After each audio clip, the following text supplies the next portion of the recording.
Welcome to CTV News Your Canada. It is Friday, July the 4th. We'll bring you profiles of fascinating Canadians and stories about your community. Thanks for watching. The main rule is you can't step in the kitchen, which is the light blue here. Pickleball is one of the fastest growing sports in Canada. It's something people of all ages can play and takes just a few lessons to get the hang of it. James Mitchell is an instructor who offers his coaching services on Teach Me Too, a website that allows him to coach players on evenings and weekends and make some money at the same time. It's not as crazy as tennis, and it's a little bit more of a step up from ping pong. They just like it because it gets you out moving. I think people like the social aspect of it. Nicholas Mazumenos has played tennis in the past, but wanted to give pickleball a try. It's going good. It's my second lesson. I feel like I've learned a lot. We started having Canadian coaches sign up and they wanted to teach, and then they started getting booked. And so we were like, man, we need to double down on this. Teach Me Too founder Tyler Maloney says following its success in the U.S., it's now offering services in Toronto. Students find local coaches offering lessons at a price point and skill level they want, and the first lesson is free. So far, its most popular sports here are golf, tennis, and pickleball, but it's hoping to add more activities that are on its U.S. platform, too. Music theory, rock climbing, stand-up paddleboarding, beach volleyball, juggling. Maz Patel only started golfing a year ago, but he enjoys the game and wanted to take lessons to get to the next level. I just want to play consistent, and if I'm going out there from people from work, I don't want to look bad. For coach Craig Cook, it's a way to share his love of golf and earn extra money teaching part-time. I teach all ranges of golfers, beginner, intermediate, and more advanced. I also offer playing lessons on the course. Lessons start at about $50 and increase depending on the instructor's skill level. The website makes money taking a fee from each lesson. More coaches are needed and can apply online. The website is hoping to expand its services in Canada in the future. Come on, let's go right to the base. Oh, we're running the wrong way. No, it is the right way. Cyrus Banjovic has never run the bases at a ball diamond before, but he's a pretty speedy learner. Go, go, go, go, go, go, go, go. Run. And on Thursday night, Cyrus is throwing out the first pitch at his first ever Winnipeg Goldeyes game. His independence is really, really impressive. I'm so proud of this little guy. Cyrus has autism, and his dad says sports are a way the 5-year-old connects with the world around him. I found that sports seem to be a bridge for him to understanding a lot about himself, too. Jeff Banjovic says it started with swimming lessons and watching hockey, including the Manitoba Moose autism acceptance game earlier this year. What I thought was amazing is how everything came together with so much support for these little guys. And I thought, why don't we do this for the Goldeyes? It didn't take too much convincing for the baseball team and the St. Amant Foundation to jump on board to celebrate acceptance and inclusivity. This game, it's for the kids, it's for people with autism, and everything is set up for them to be able to have a great night and be included with everybody else. We have sensory kits at the fan services booth with earplugs and fidget toys. We have our family lounge that if things get too loud or overwhelming. Jeff Banjovic says these types of experiences are invaluable for kids like Cyrus and open up a world of possibilities one step at a time. The more inclusivity that we have for our kids this way, the more options they will have in this world. And that's what I want them to have, all the options. 3, 2. It's not a ribbon cutting.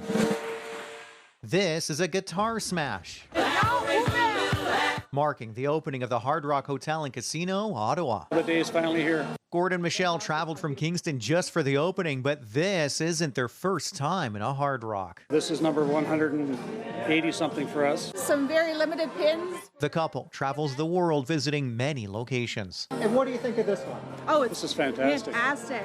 The rooms are incredible. Yeah, they nailed it. Well, it's our first Canadian fully integrated resort. They haven't spared any expense. It's just incredible. After years of construction delays due to COVID, the $350 million project finally complete. And I think we've got something that exceeds what we promised to the City of Ottawa and the province of Ontario and the country of Canada. But obviously, we'll let the general public make that decision. As you enter, a giant lit-up guitar sets the theme. The resort offering dining areas from casual to fancy, like this steakhouse, and of course, the iconic Hard Rock Cafe. So for me, this is my little slice of heaven. I mean, what I remember when I was a kid was going to a Hard Rock Cafe. This hotel lobby, gateway to 150 rooms. Multiple entertainment venues, including this 1,900-seat theater where the opening took place. Are you ready? Co-hosted by CTV Morning Live's Rosietta. And where David Foster and Catherine McPhee will perform Thursday night and Avril Lavigne on Saturday. Music memorabilia everywhere. And the big attraction, gaming. There are tables from blackjack to roulette, and of course, slot machines. There are 1,000 of them here, and that number only increased with Phase 2. The new facility, a destination for visitors, and also providing 700 new jobs. Means a lot for Ottawa. It's a great day for our city. It's a huge investment from the Hard Rock. Peter Sperling, CTV News. For the 7th straight year, the Canadian Highland dance community will see Regina dancer Courtney Hereda represent Saskatchewan with 4 other Regina participants. Hereda has had an extensive career in the sport, starting at just 3 years of age. I think I'm always getting more confident. It's definitely such an honor to be on Team Sask, and each time I go, it just is such an amazing experience, and it's just awesome. Hereda has been training at the Summerfield School of Highland Dance with Annette Summerfield, who has been her instructor since she was 5 years old. And Hereda has also brought her skills to the teaching world, where she teaches kids as young as 2. So we have certain songs that teach the foundations of Highland dance. Sometimes they're to nursery rhymes and stuff, so we make Highland dance movements into something fun and digestible for toddlers. It's a full circle scenario for Summerfield, who has seen her develop into a star and someone for younger kids to look up to in the studio. She is the role model in our dance studio, and she is definitely the ambassador of Highland dancing in my mind. All of our little ones look up to Miss Court and strive for the same level of dancing that she is able to do. The Scott Dance Canada Championship Series begins on July 5th in Ottawa, running up until the 9th, where Hereda and 18 Saskatchewan participants hope to return home with a little hardware and some lifelong memories. Damien Smith, CTV News, Regina.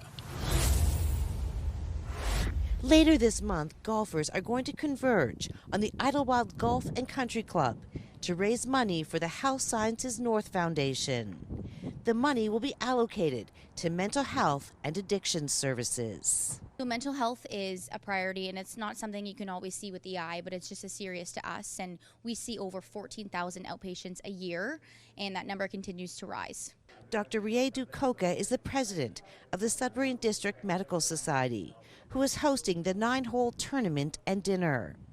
As a psychiatrist, he says there are a number of factors for the increase in mental health issues. Socioeconomic conditions, employment problems, and also substance use seem to be on the rise, especially in the Northern Ontario. And Sudbury is not an exception here. So that seemed to be the problem we're facing it. Dr. Koka says, on a positive note, people are feeling more comfortable about accessing help with mental health.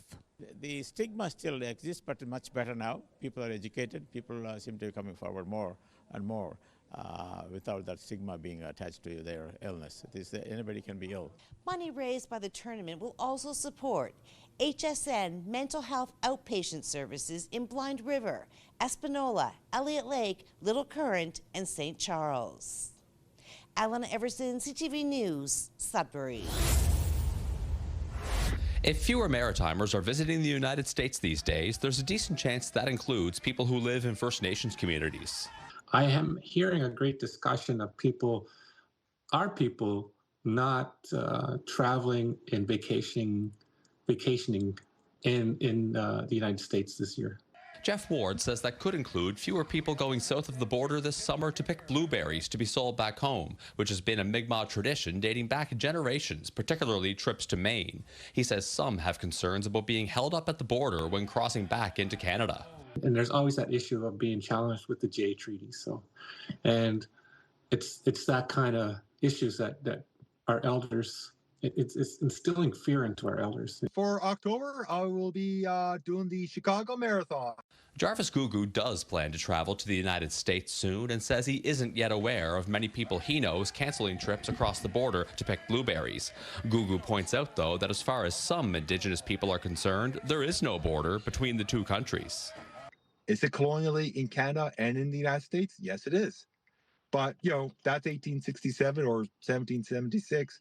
I'm talking about 1,000 generations well before that.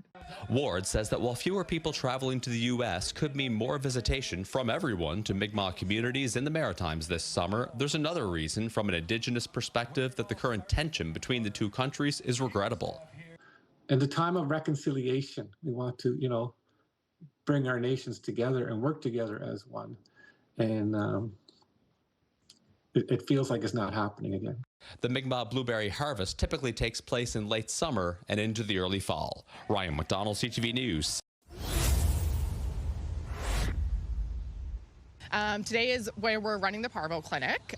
So we actually are on site here at the apartment complex. Local veterinarians, along with Progressive Animal Welfare Services, set up a mobile vaccine clinic outside 349 Warncliffe Road North. That's one of two London and Middlesex community housing buildings where there were at least 4 confirmed cases of Parvo canine virus in June.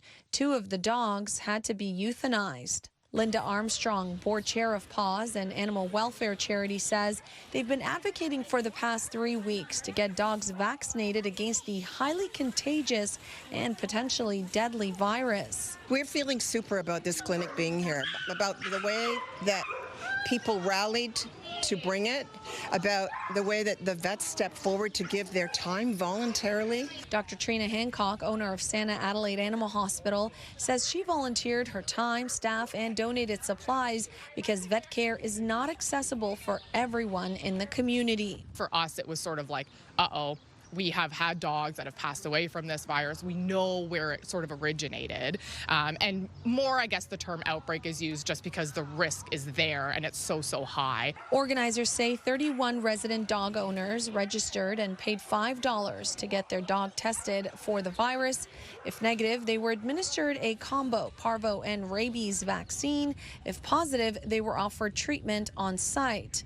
As the virus spreads, it can get worse, and I just want to protect my dogs. LMHC's Chief Operating Officer, Sarah DiCandido, was also on hand today and says they've had similar clinics offered at these buildings in the past. We have about 75 to 100 dogs potentially here, so I think it's reasonable to assume that there would be an unvaccinated population, which is why today is so important and we're so excited to have our partners here. As a result of this wonderful relationship, we hope this continues moving forward across some of our sites. Another clinic will be held August 6th to offer a booster shot. Out of the 31 dogs tested today, there were 0 positive results. Rita Ismail, CTV News. Tanguimont at Le Saint-Boc on Saint-Denis had a reservation for 40 people. Nobody showed up. Statistics says like it's $49,000 per year per restaurant, but sometimes it could be more. No-shows are costly for restaurants.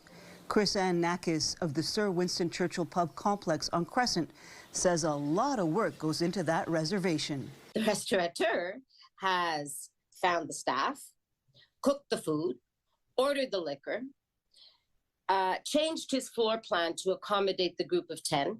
The Quebec Restaurant Association announced the new rule begins July 17th.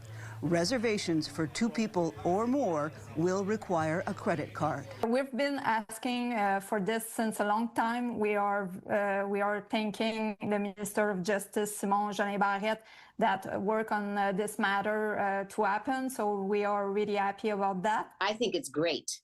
I've been advocating this for many, many, many years. No money will be withheld in advance, but if the group doesn't show up, a fee of $10 per person would be incurred. If some of the guests arrived for that reservation, no fees would be charged. Putting your credit card into a website, it means that you're solidifying the purchase, that you want to do anyway. In 2 people, it won't probably change anything. But when you are groups of 6, 7, 8, 10, 20. Guimont says reservations for hotel rooms or concert tickets need a credit card up front, and restaurants just need some financial security too. Their association says they can set their own rules. It's not mandatory for the restaurant owner, to do it. Some of them, they don't take reservation, or everything is going well in their restaurant. They don't need to use this tool, so it's not mandatory. So all 3 agree that a reservation has to come with some respect. Going to be a way to advocate the seriousness, the professionalism, the respect that's needed for our industry. I think we all deserve it. We work very, very hard. Christine Long, CTV News. The first flip. Politicians of all stripes are in Calgary for the greatest outdoor show on earth. The Stampede means that jobs are created, that businesses are supported, that hotel rooms are filled, and that patios are packed. In 2024, a record number of visitors as nearly 1.5 million people entered the gates at the Stampede grounds. Organizers hope for similar attendance this year. We don't budget for the prior year's weather. We factor in maybe we'll get a couple of rainy days, and we factor in about 1.3 million. Obviously, we're set up to host more than that. Conference Board of Canada estimated in 2019 the Stampede ropes in around $282 million annually, the majority staying here in the city. The Stampede says it will have updated financial numbers later this year to see what the impact of an expanded BMO Centre has had on the flagship event. Budget? No budget. Let's see how the spending goes. Whatever we find, if we find it interesting, we'll go for it. I'm cheap, so as cheap as possible, but if it's worth it, I'll do it. I'll try anything once. For local businesses such as Red's Diner and Ramsey, being walking distance to the grounds, they are always bussing tables for the next batch of hungry Stampede goers and offering a more affordable option than the grounds. Great to come, chill, relax, have breakfast, and then go down and kind of save you a little money. And the Chamber of Commerce says the Stampede is the pinnacle for many. Well, for so many of them, this is the majority of their revenue for the year. It's really important for small businesses, and it really is. It's an opportunity to grow your business, to think about new opportunities for your business in terms of expanding your market, maybe thinking of other products. Last year, 17% of tourists to Calgary were from the U.S. Only 45,000 Americans visited the 10-day event in 2024. Despite political tensions, Tourism Calgary says Americans are still coming to Calgary. We saw really strong visitation from the U.S. in June. We see anecdotally lots of Americans moving around our community and saying they want to come here. This has been a bucket list trip they've been thinking of, and they've heard about Calgary as a place of opportunity. Tyson Fedor, CTV News, Calgary.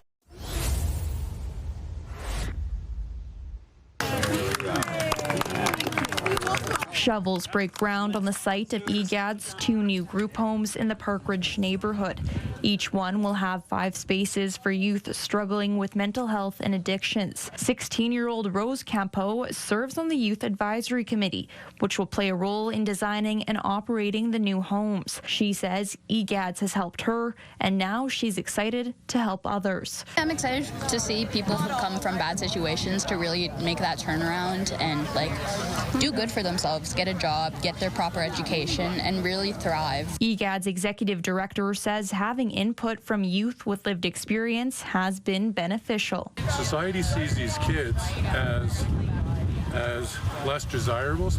These kids see these kids as our next generation in waiting. EGAD says the new spaces will help alleviate some demand, with its other group homes seeing dozens of people on wait lists. It makes you feel happy that new youth are probably going to come to these houses and stuff, because our placements are usually real full. Construction of the new homes is expected to cost $1.5 million, with the provincial government committing $650,000 and the federal government earmarking $400,000. We know that if they're given the opportunity to better their life through having a stable place of their own, that the results in the end are much better. Once construction is complete, the province says it will provide roughly $700,000 in annual operational funding. Stacey Hine, CTV News, Saskatchewan. Together against a contentious proposal. We've fought so hard to make it a place for people to come and enjoy themselves and not to have a big dump in their backyard. Kill Bill 5! Kill! Concerns over reviving a decades-old dump are receiving support from Ontario NDP leader Marit Stiles. Traveling to Dresden Thursday, she's encouraging residents to continue fighting. Reach out to their friends and neighbors and people in other communities, because what happens here in Dresden is what's going to happen across the province. The Ford government pushed through the Unleashing Our Economy Act late in the spring legislative sitting. Bill 5 allows the York 1 proposed landfill in Dresden to move forward without an environmental assessment that's creating environmental concerns. The York 1 proposal poses many risks: environmental, agricultural, ecosystem. Echoed by Indigenous leaders. Start acting on integrity and not because of the wants of your corporate sponsors or fear from your leaders. At the dump site, construction equipment appears ready to move, but Chatham-Kent officials say not so fast. As of today, we have received no applications from York 1. So we've received nothing. They haven't approved or applied for any zoning applications or anything. So we've heard 0, 0, nothing. Instead, they do have an invite for Premier Doug Ford. If he's listening, I encourage him to come here and see how close this is. I don't think he has a clue. And while the legislation has passed, Stiles feels similar to the Greenbelt scandal. There's still time to stop the landfill. He introduces a bill, he lies, he lies again, and then we build the public pressure and he repeals the bill. So this is what we've got to do. Or so ago, these brothers would likely be watching something with superheroes. As a little kid, I wanted to be the Incredible Hulk. Well, Grayson Cole Murphy was mesmerized by the Hulk's strength. His younger brother, Kalen, thought it would be wonderful to be a web slinger. Spider-Man's cool. He can do flips, so I want to do flips, you know? But instead of turning to a YouTube tutorial, Kalen taught himself how to move like he was in a Marvel movie. He blew my mind and inspired me. So, Grayson recently asked his little brother to start teaching him. It's pretty scary. Kind of feel sick to your stomach a little bit because you don't know if you're going to land on your head. Yet Grayson perseveres, but not to emulate some old superhero, not since he discovered the work of one particular old movie star. It's a video of Buster Keaton and some of his famous stunts. Buster Keaton? Yeah. Buster Keaton, who before movies had sound, made audiences laugh, and before CGI or AI was even an idea, made them gasp. I think it's incredible. One guy that revolutionized stunting. Who more than a century later has now inspired Grayson to pursue stunt work professionally. Wow, that was amazing. Kalen, on the other hand, is practicing his super flips because he's been invited to play with a professional soccer team in Europe over the summer. Maybe I'll do it as like a celebration if I score or something. But there's one thing Kalen and Grayson know definitely. No matter who inspires them to do cool things, being brothers encourages them to be better people. Teaches me to not give up. He's taught me like being responsible for myself, being able to self-reflect. And they've both learned that even better than growing up to be like a comic book dynamic duo is actually being real-life best friends. Adam Sawatsky, CTV News, Colwood.